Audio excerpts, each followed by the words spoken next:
Good morning class.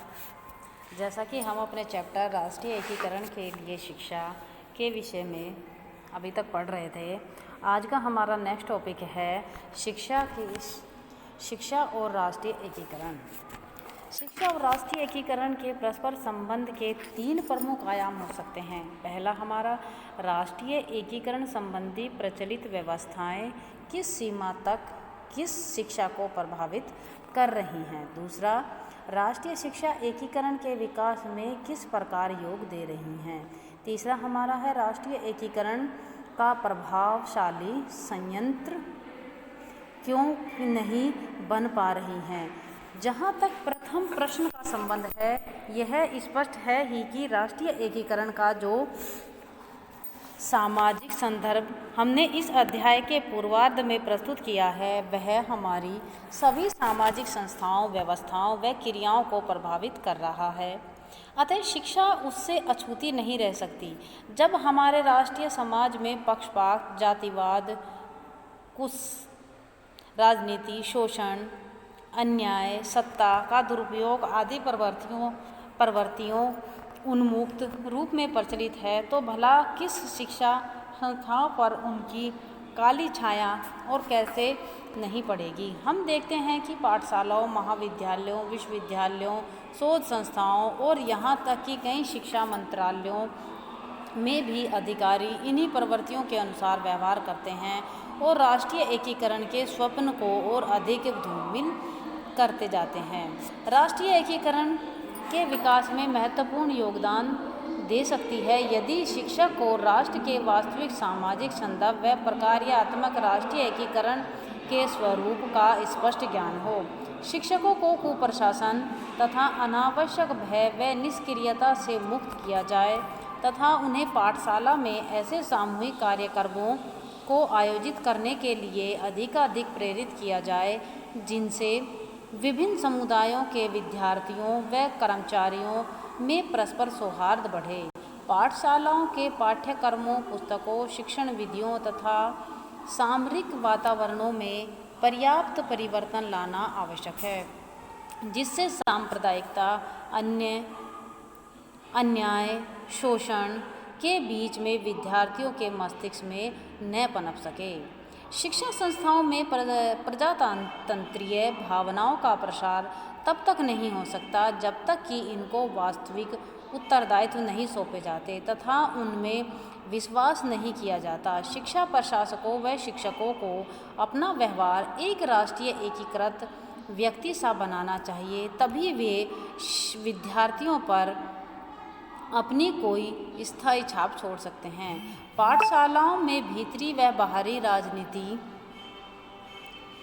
में कई विनाशकारी कारक अनावश्यक कटुता व घृणा उत्पन्न करते हैं। इनके उचित समाधान पर बल दिया जाना चाहिए। शिक्षा को विषय वस्तु में आधुनिकीकरण, प्रजातंत्र तथा भारतीय सांस्कृतिक विशेषताओं का संगम होना चाहिए। शिक्षा राष्ट्रीय एकीकरण के प्रभावशाली संयंत्र के रूप में कार्य नहीं कर पा रही है क्योंकि न तो राज्य की ओर से राष्ट्रीय एकीकरण का एक उपयुक्त सर्वांगीण संप्रत्यय अब तक प्रस्तुत किया गया है और न ही हमारे बुद्धिजीवियों ने इस दिशा में कोई सार्थक प्रयास किया है।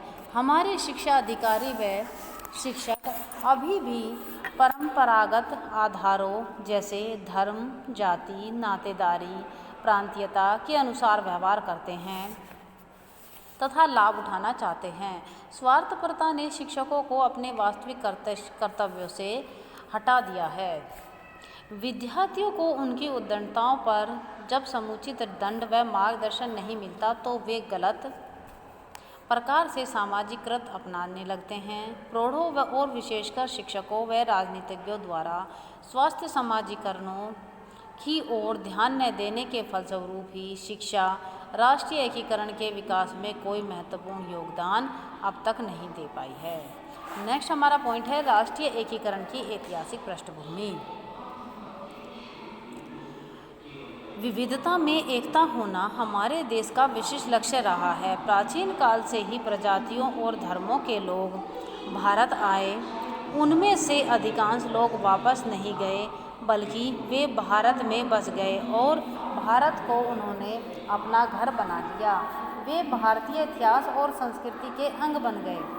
दूसरे शब्दों में उनकी भाषा और उनके रीति रिवाज, धर्म और संस्कृति का धीरे धीरे भारत में समावेश हो गया, भारतवासियों से घुल मिल गए। इस प्रक्रिया से उत्पन्न होने वाली विविधताओं से भारतीय संस्कृति अधिक समृद्ध हुई। जब हम भारतीय संस्कृति की बात करते हैं तो हमारा तात्पर्य किसी समुदाय विशेष की संस्कृति से नहीं होता, उसका तात्पर्य उन सभी श्रेष्ठ गुणों से है जो इन सब समुदायों में सन्निहित होता है। राष्ट्रीय एकीकरण क्या है? किसी भी राष्ट्र के नागरिक में व्याप्त एकता की भावना को राष्ट्रीय एकीकरण कहते हैं। राष्ट्रीय एकीकरण का अभिप्राय लोगों में जाति, धर्म, क्षेत्र और भाषा का विचार किए बिना एकत्व की भावना से है। यह भावना राष्ट्र की समृद्धि और शक्ति का आधार होती है। नेक्स्ट हमारा है विविधता में एकता। एकता दो प्रकार की होती है। एक वह एकता जो एक रूपता पर आधारित होती है और दूसरी वह एकता जो बहुरूपता के बावजूद अथवा विविधता के मध्य पाई जाती है। भारत के संदर्भ में यह स्वाभाविक ही है कि यहाँ विविधता में एकता। भारत एक विशाल देश है जो आकार में लगभग यूरोप के बराबर है। संविधान में 15 भाषाओं को राष्ट्रीय भाषा के रूप में विशिष्ट उल्लेख किया गया है। भारत में विश्व के सभी प्रधान धर्म पाए जाते हैं, जैसे हिंदू धर्म, इस्लाम, ईसाई, सिख, बौद्ध, जैन और पारसी धर्म। इसी प्रकार से विविधता भी वेशभूषा और खान पान भी अनेक प्रकार से पाई जाती है। देश का इतना बड़ा है कि जब इसके किसी एक भाग में सूखा पड़ता है तो दूसरा भाग बाढ़ की चपेट में आ जाता है। फिर भी भारत एक बड़ा देश है और इसलिए इस देश में विविधता में एकता होना एक अनिवार्यता है, जिसमें सभी लोग अपनी भाषाओं, धर्म व संस्कृति के सुरक्षित रखने के लिए विकसित और स्वतंत्र रहते हैं। नेक्स्ट हमारा पॉइंट है स्वतंत्रता के बाद भारत राष्ट्र का भावात्मक एकीकरण। जब भारत विदेशियों की दास्तां में था तब स्वतंत्रता पाने के लिए समूचा राष्ट्र प्रयत्नशील रहा। फलतः राष्ट्र के भावात्मक एकीकरण की कोई समस्या हमारे सामने प्रस्तुत नहीं हुई, परंतु जब भारत में स्वतंत्रता आई तब से कुछ विघटनकारी तत्वों ने राष्ट्रीय एकता को खतरे में डाल दिया। हमारे राष्ट्र में विविध प्रदेश हैं, विविध धर्म हैं और विविध धर्मों की अलग अलग भाषाएं हैं। विभिन्न जातियां, वर्ग और आर्थिक दृष्टि से सबल या निर्बल हैं। इनमें अपने अपने स्वार्थ से टकराते रहने और संघर्ष होते रहने के कारण दक्षिण भारत में पाई जाने वाली बहुत सी भाषाएं, दंगे, आंध्र प्रदेश और तमिलनाडु प्रदेश का गठन, असम